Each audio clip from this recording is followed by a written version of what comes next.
नमस्कार। आप सभी आदरणीय प्रिय श्रोता वृंद को मैं अपने हृदय से हार्दिक अभिनंदन करता हूं। अंतरतम से आपको बधाई देता हूं कि आपकी आध्यात्मिकता में और जीवन को अधिक बनाने में विशेष रुचि है, आंतरिक अभिरुचि है। आप लोग धन्यवाद के पात्र हैं। मैंने पिछली बार मंत्र के संबंध में कुछ चर्चा की थी।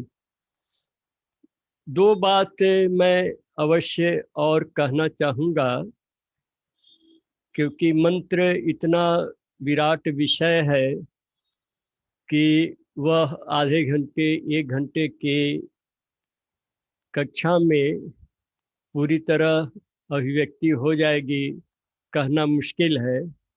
लेकिन दो बात मंत्र के बारे में अवश्य ध्यान रखें कि एक तो मंत्र का अपना स्वभाव होता है। हर चीज का अपना स्वभाव होता है। जैसे आप पेट्रोल को ऐसे खुला में रखेंगे तो उड़ जाएगा, कपूर को खुले में रखेंगे तो उड़ जाएगा, ये स्वभाव है उसका। तो इसीलिए आप स्वभाव से विपरीत अगर चाहेंगे परिणाम लेना तो वो नहीं मिलेगा। इसलिए जब आप पेट्रोल को रखते हैं तो उसी तरह से बंद टाइट करके रखते हैं, या कर्पूर को भी एक आवरण के भीतर में रखते हैं ताकि ये उड़ नहीं जाए। तो जो स्वभाव है वो एक महत्वपूर्ण चीज है, और इसीलिए स्वभाव को जानना भी आवश्यक होता है। तो स्वभाव में पहली बात तो ये है कि मंत्र को अगर आप किसी और को कहते हैं, ये तो मानसिक जप है, मन में जप करना है, श्वास प्रश्वास के माध्यम से जप करना है। इसलिए अगर मंत्र को आप किसी और को कहते हैं, चाहे वो पत्नी ही है, या आपके बड़े घनिष्ठ मित्र ही हैं, या कोई आपको बहुत मना करके अरे क्या होगा भाई एक बार तो बोल दो, बता दो, और आप उससे विह्वल होकर के मंत्र को अगर आप व्यक्त करते हैं, अपने मुंह से बोलते हैं, तो मंत्र की शक्ति घटने लगती है। ये स्वभाव है उसका। इसीलिए पहले के समय के बारे में कहा जाता है कि गुरु कान में शिष्य को मंत्र कहते थे। कान में, कि उसके अलावा अगल बगल में भी कोई अगर हो या दीवार भी है जैसे, तो उसको सुनाई नहीं पड़े, केवल उसी को सुनाई पड़े, क्योंकि उसी के लिए मंत्र दिया गया है। तो मंत्र को गोपनीय रखना आवश्यक है। ये मंत्र के प्रभाव को प्रकट करने के लिए, अपने असर को व्यक्त करने के लिए आवश्यक है कि हम लोग मंत्र को किसी को कहे नहीं, वो अंतरतम में अपना उसका जप चलता रहे। दूसरा जो मंत्र का स्वभाव है कि जिस अर्थ से वह मंत्र सिद्ध हुआ है, क्योंकि मंत्र के अलग अलग अर्थ होते हैं ना, जैसे ओम है तो उनका भी अपना एक अर्थ है, या कोई भी चीज है जैसे पानी है, हवा है, तो सबका अपना अर्थ है। हवा कहने से आप हवा का मतलब समझते हैं, पानी कहने से पानी का समझते हैं। तो उसी तरह मंत्र भी कई हैं। तो कई मंत्रों में भी कुछ सिद्ध मंत्र हैं। तो सिद्ध मंत्र बहुत आवश्यक हैं साधना के लिए, क्योंकि अगर वो सिद्ध नहीं है तो साधना में सिद्धि भी नहीं दे सकते हैं। इसलिए मंत्र का सिद्ध होना अत्यावश्यक है, और सिद्ध केवल महाकौल कर सकते हैं। यह भी बहुत जरूरी आवश्यकता है, शर्त है।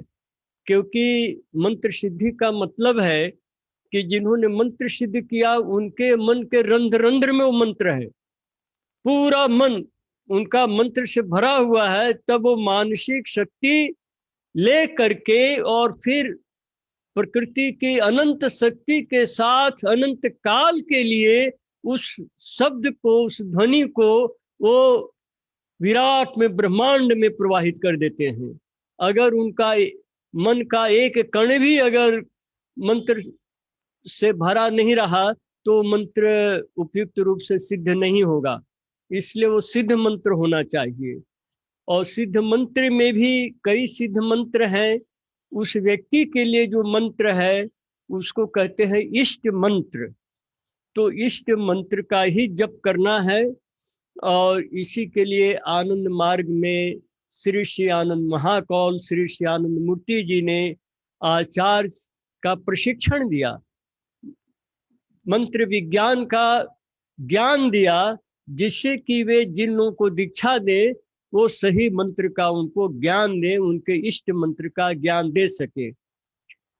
तो इसीलिए जो मंत्र है सिद्ध मंत्र होना चाहिए। और तीसरी बात है मंत्र का एक स्वभाव ये है कि मंत्र जिस अर्थ से सिद्ध हुआ है उस अर्थ को मन में भाव लेना बहुत आवश्यक है जब हम बैठ करके साधना करते हैं। मंत्र जिस अर्थ से सिद्ध हुआ है, जैसे मान लीजिए एक मंत्र है अहम ब्रह्मास्मि, मैं ब्रह्म हूँ। अब कोई अहम ब्रह्मास्मि अगर जप करता है, ये सिद्ध मंत्र नहीं है, लेकिन मैं उदाहरण के तौर पर केवल बोल रहा हूँ कि अगर इस मंत्र को अगर कोई जप करता है तो उसके मन में यही भाव निरंतर रहना चाहिए कि मैं ब्रह्म हूँ, अहम ब्रह्मास्मि, मैं ब्रह्म हूँ। यही उसके मन में जिस वक्त तक उस साधना में बैठा है और मंत्र का जप कर रहा है ये आवश्यक है। तो इसीलिए जिस भाव से मंत्र को सिद्ध किया है, जो आचार्य दीक्षा देते हैं, इष्ट मंत्र को बताते हैं, वो उसका अर्थ भी बता देते हैं। तो अर्थ बता देने का अभिप्राय यही है कि श्वास में मंत्र चलेगा, मन इष्ट चक्र पर रहेगा और मन बिना सोचे नहीं रह सकता है। इसलिए मंत्र का जो अर्थ है, जो भाव है, वह सोचता रहेगा तो उससे जाके मंत्र चैतन्य होगा। और जब मंत्र चैतन्य होगा तभी उसका फल मिलेगा। इसीलिए भगवान शिव ने कहा चैतन्य रहिता मंत्रा प्रोक्तु वर्णास्तु केवला फलं नैव प्रेक्षन्ति लक्ष्य कोटि जपैरपि। अगर मंत्र में चैतन्य नहीं है तो वह केवल वर्ण है, शब्द है, अक्षर है। और ऐसे मंत्र को करोड़ों बार भी जप किया जाए तो कोई फल नहीं मिलेगा। इसलिए इन तीन बातों को आप स्मरण रखेंगे साधना करते वक्त, आध्यात्मिक साधना करते वक्त। अब ये जो साधना होती है हमारी, ये मन के द्वारा होती है। आप तो जानते ही हैं, इसको मानसाध्यात्मिक साधना कहा जाता है। तो यह मन क्या है जिस मन के द्वारा हम साधना करेंगे? यह मन वास्तव में ये मन क्या है? तो मन को इस ढंग से आप समझें, एक उदाहरण देकर के मैं समझाना चाहता हूं जिससे आपको समझ में आसानी से आ जाए।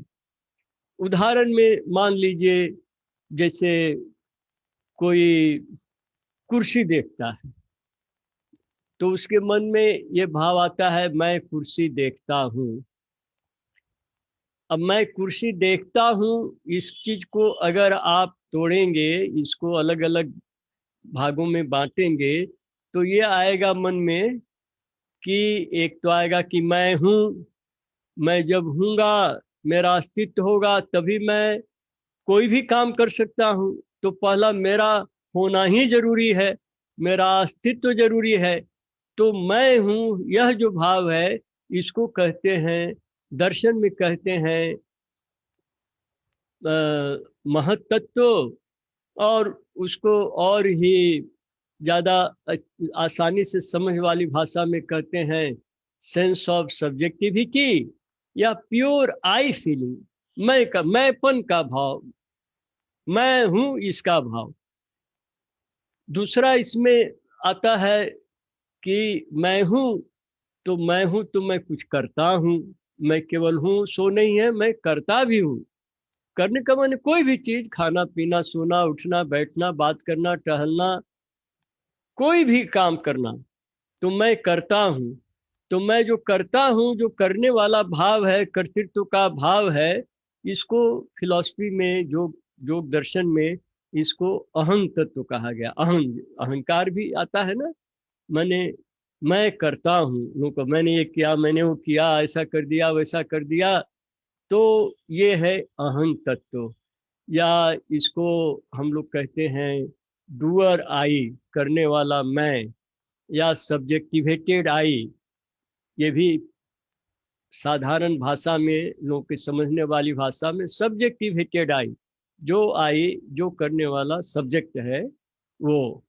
और तीसरा इसका आता है, जैसे मैं करता हूँ, तो मैं क्या करता हूँ। जैसे मैं खाता हूँ तो खाता हूँ, तो कहने से नहीं मालूम है कि मैं क्या खा रहा हूँ। तो मैं भात खाता हूँ, या रोटी खाता हूँ, या आम खाता हूँ, तो ये हमारे खाने की जो क्रिया है, इसका फल बताता है कि मैंने क्या खाया। तो मैंने भात दाल सब्जी खाया, या मैंने आम या अमरूद वगैरह फल खाए। तो यह जो पक्ष है कि हमने जो काम किया उसका जो फल, इसको कहते हैं, योग दर्शन में इसको कहते हैं चित्त। और आम तौर पर बात जो बुद्धिजीवी हैं उनकी समझ के भाषा में डन आई। एक तो आई फीलिंग, दूसरा डूअर आई, और तीसरा डन आई। जो डन आई मैंने मैं ही वो हो गया। जैसे मान लीजिए मैं बैठा हूँ कहीं अपने कमरे में, और बाहर कहीं दूर से रोड पर कोई हारमोनियम बजा रहा है, तो मैंने हारमोनियम को देखा नहीं, आवाज सुनी। आवाज सुनने से मेरे मन में हारमोनियम की एक तस्वीर आ गई कि यह आवाज इसी तरह के वाद्य यंत्र से आ सकता है, तो मन ही मेरा हारमोनियम बन गया। तो ये हो जाता है ऑब्जेक्टिवेटेड आई, ये ऑब्जेक्ट में ही कन्वर्ट हो जाता है माइंड मेरा। तो ये जो तीन चैम्बर हैं, मैं हूँ, मैं करता हूँ, और मैं कर्मफल हो गया, यह तीन जो है महत तत्व, अहं तत्व, चित्त, सेंस ऑफ सब्जेक्टिविटी, सब्जेक्टिवेटेड आई, और ऑब्जेक्टिवेटेड आई, ये तीनों मिला करके होते हैं हमारा मन का अस्तित्व। ये मन का माने है, ये तीनों चैम्बर हैं उसके, महत तत्व भी है, अहं तत्व भी है, चित्त भी है, मैं का भी भाव है, करने का भी है, और जो क्रिया हुई है वो भी है, तीनों चीज है। तो यह जो तीन से हमारा मन बना है, तो उसी तरह इसको हम देखें तो परमात्मा का भी मन है। हमारा जैसे मन है उसी तरह परमात्मा का भी मन है। तो हमारे मन में और परमात्मा के मन में कुछ अंतर अवश्य है। अंतर यही है कि हमारा मन एक टाइम में एक ही चीज हो सकता है, और परमात्मा का मन एक बार में अनंत चीज हो सकता है। वो अनंत हैं, और वो अनंत विषय एक साथ मन में रख सकते हैं, और उससे संपर्क रख सकते हैं, तभी तो इस सृष्टि को चला रहे हैं। रंध्र रंध्र में, कण कण में वो फैले हुए हैं। और दूसरा जो बहुत बड़ा अंतर है उनके मन में और मेरे मन में, वो ये है कि वो यूनिपर्पस है। उनका जो मन है उसका एक ही उद्देश्य है, परमात्मा के मन को। उनका ये उद्देश्य यही है कि यह तो मुझसे निकल करके यह कण गया है, और यह पेड़ पौधा पशु पक्षी होते हुए मनुष्य बन गया है। अब मनुष्य बन गया है तो अब मैंने इसको स्वाधीन मन दे दिया है, जिससे साधना कर सके, और अब फिर ये मुझ में आके विलीन हो जाए, मुझी में आकर के समाहित हो जाए। तो यही उनका उद्देश्य होता है कि हर हर कण को, हर जीव सत्ता को, हर सृष्टि सत्ता को मोक्ष मिले, और वो उनके भीतर फिर आ जाए। तो ये एक ही उद्देश्य है उनका, यूनिपर्पस। लेकिन हमारे बहुत उद्देश्य होते हैं कि हम लाख रुपया भी कमा लें, हमारे पास कार भी हो जाए, हवाई जहाज से यात्रा करें, संगमरमर का टाइल्स का हमारा मकान हो जाए, तरह तरह से कोई भरमार है उद्देश्यों की। मन जो है क्षण क्षण भागता रहता है, ये हो जाए वो हो जाए, ये कर ले वो कर ले, और उसी के पीछे पागल है आदमी, जब से भी होश संभाला है तब से लेकर के और मृत्यु तक।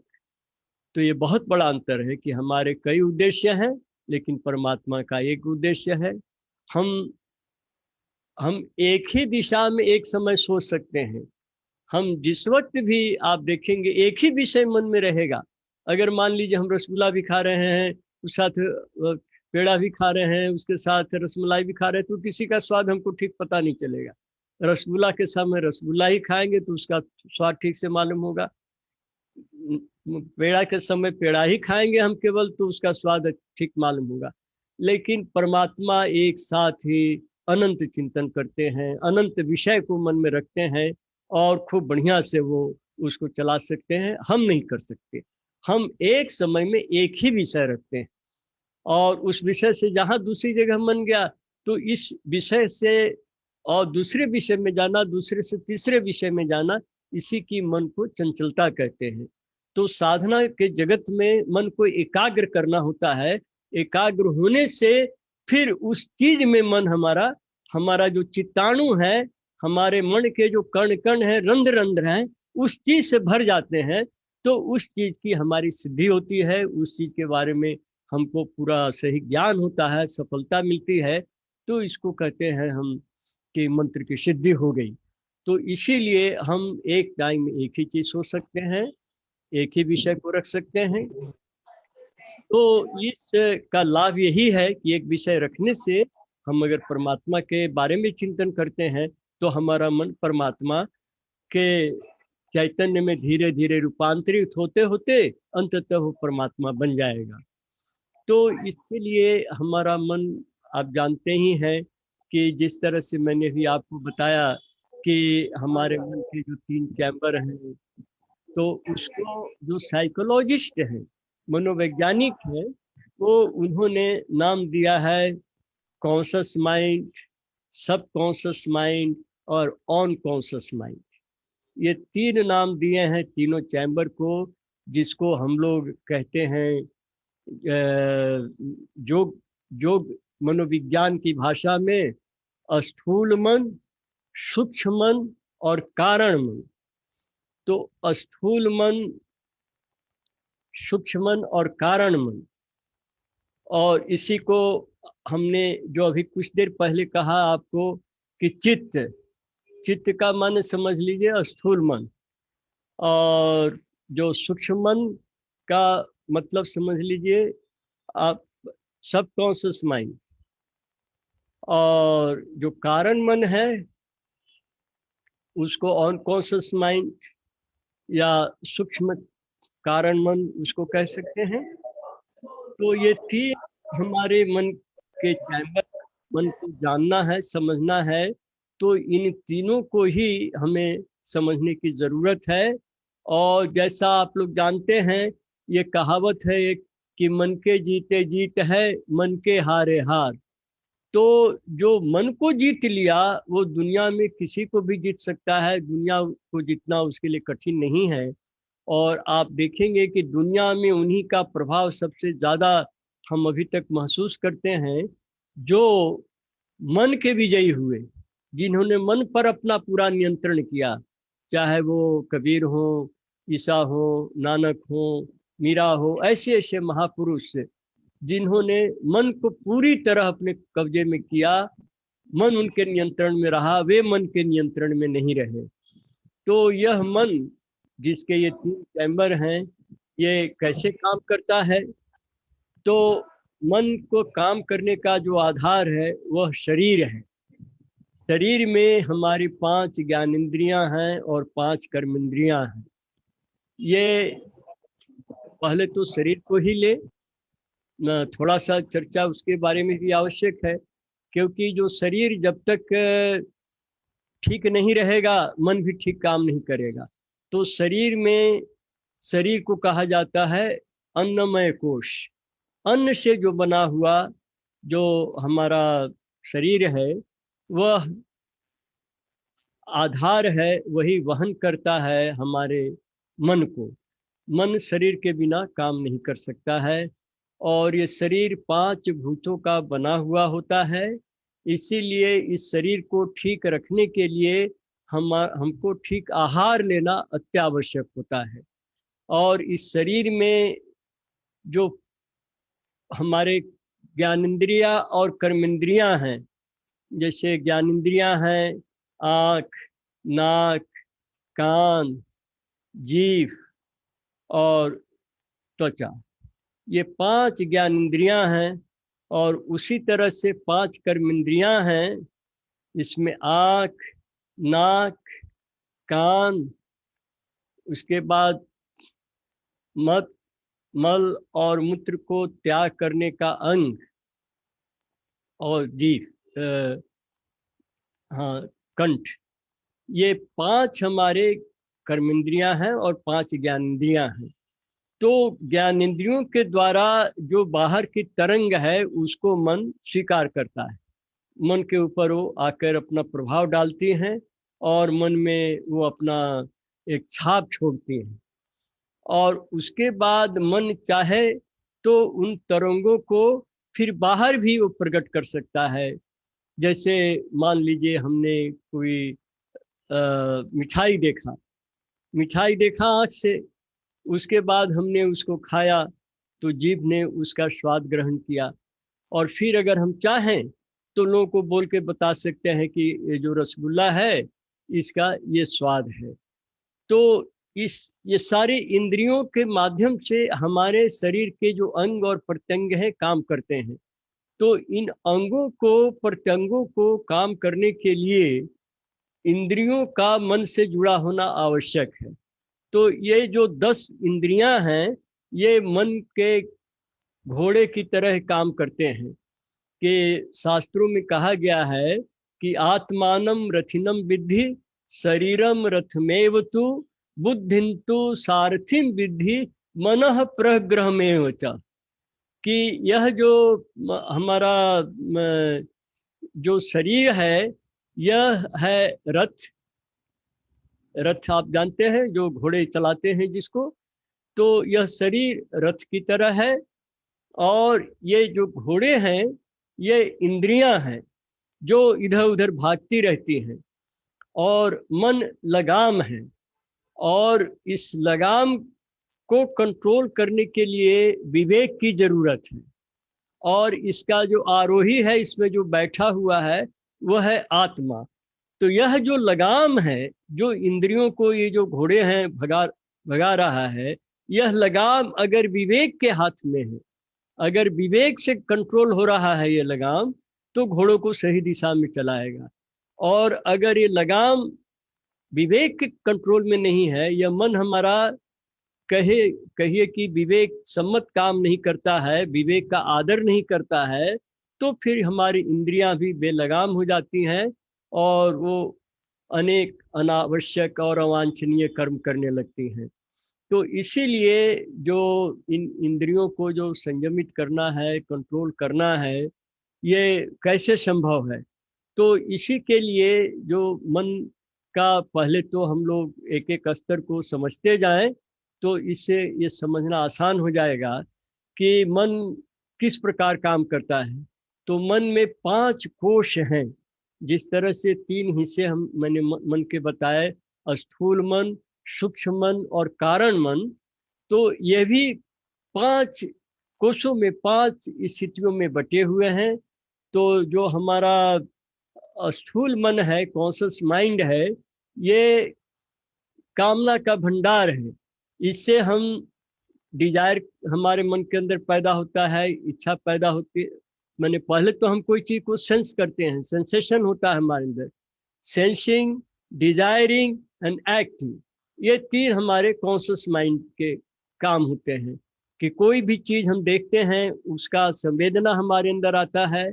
उसके बाद फिर इच्छा जगती है हमारे अंदर। यह इच्छा हमको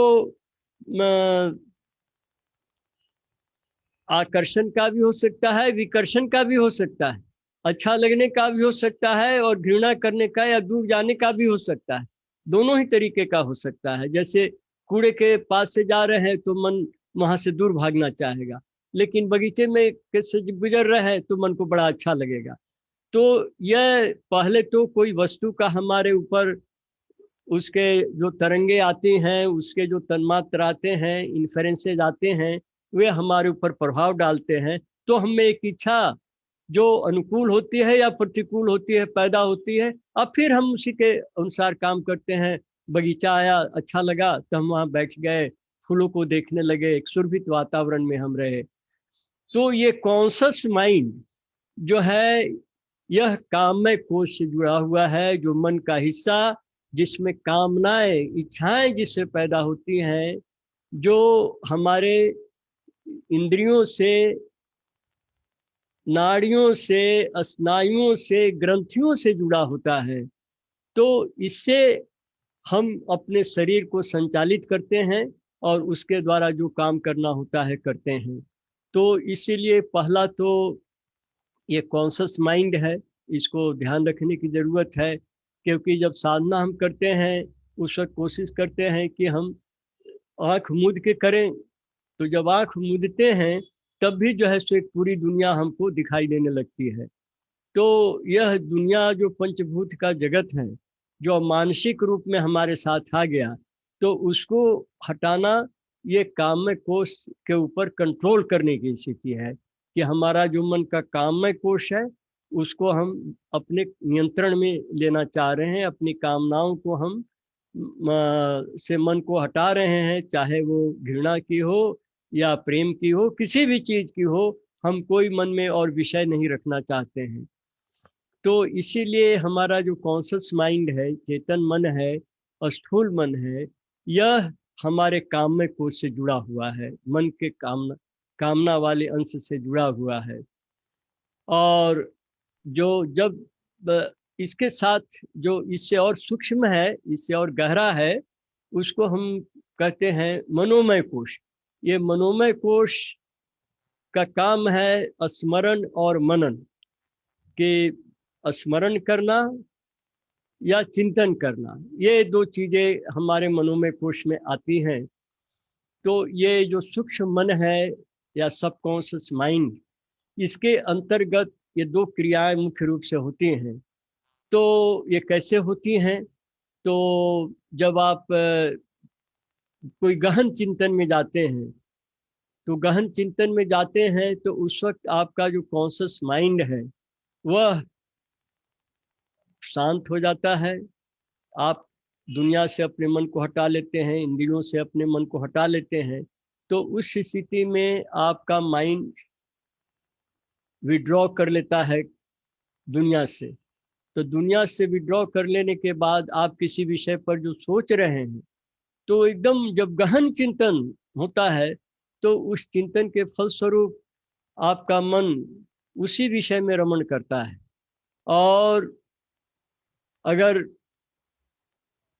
ऐसी स्थिति में मन को लाया जाए तो फिर जो भी हमें कुछ याद रखना है, कुछ नई बात निकालनी है, तो ये काम आसान हो जाता है।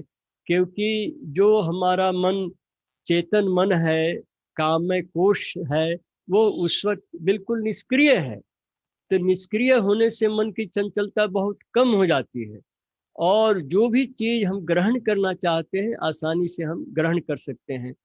तो एक वैज्ञानिकों ने एक रिसर्च किया इस पर, कि किसी को कहा कि म्यूजिक चला दिया कि संगीत सुनिए। उनको संगीत बहुत अच्छा लग रहा था।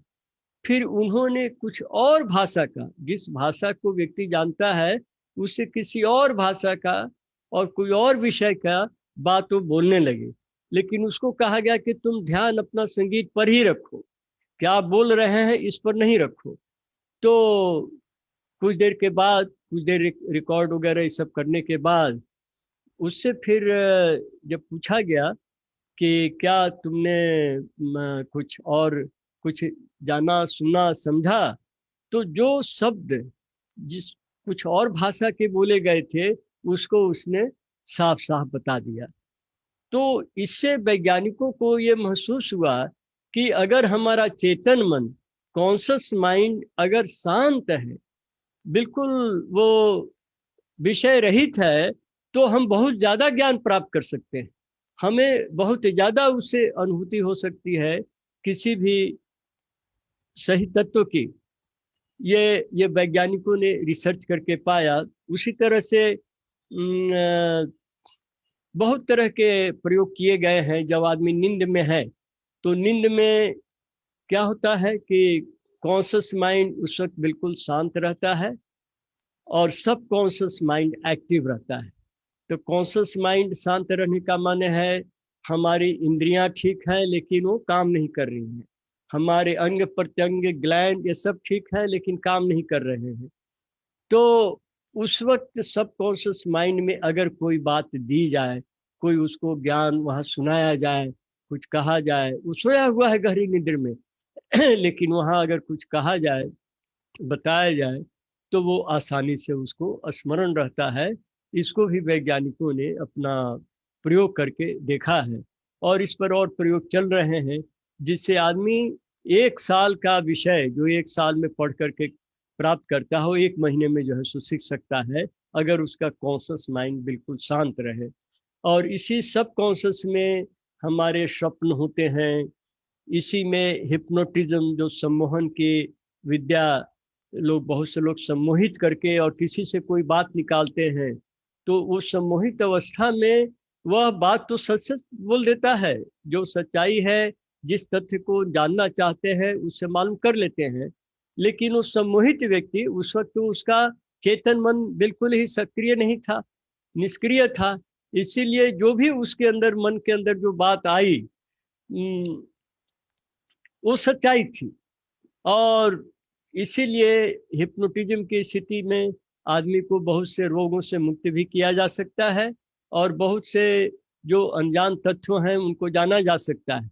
लेकिन जब वो हिप्नोटाइज्ड व्यक्ति जब अपना स्वाभाविक अवस्था में आता है, उसका कॉन्शियस माइंड, उसके इंद्रियां, उसके अंग प्रत्यंग, नसें, नाड़ियां, ग्लैंड ये सारे काम करने लगते हैं, तो फिर अपने को बहुत कमजोर महसूस करता है। तो इसीलिए ये देखा गया कि इसमें सब कॉन्शियस माइंड में जो जा कर के हिप्नोटिज्म या स्वप्न भी, इसके द्वारा हमारे मन में एक कमी आ जाती है, दुर्बलता आ जाती है। क्योंकि स्वप्न में भी देखा गया कि वो स्वप्न में जैसे कोई देख रहा है कि खेल रहे हैं, फुटबॉल खेल रहे हैं या फुटबॉल का खेल देख रहे हैं, और वो भी उस वक्त उसकी आँख की पुतलियाँ तेजी से चलने लगती हैं।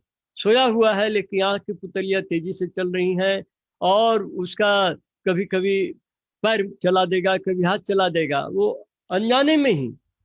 और उसके जो रक्त है, जो खून का प्रवाह है, उसमें हार्मोन्स जो है सो काफी मात्रा में जो है सो प्रवाहित होते हैं। तो इसीलिए बहुत से स्वप्न में उठने के बाद मनुष्य, जो कोई व्यक्ति है, वो महसूस बहुत कमजोरी महसूस करता है। उसके मन में बहुत ही ग्लानि, हिंसा, कुंठा वगैरह की भी भावना रहती है अगर स्वप्न अच्छा नहीं हुआ तो, क्योंकि उसमें उसी की एनर्जी खत्म हो रही है। और जो हिप्नोटिज्म है, सम्मोहन है, उसमें वो किसी और के मन का प्रभाव उसके मन के ऊपर है।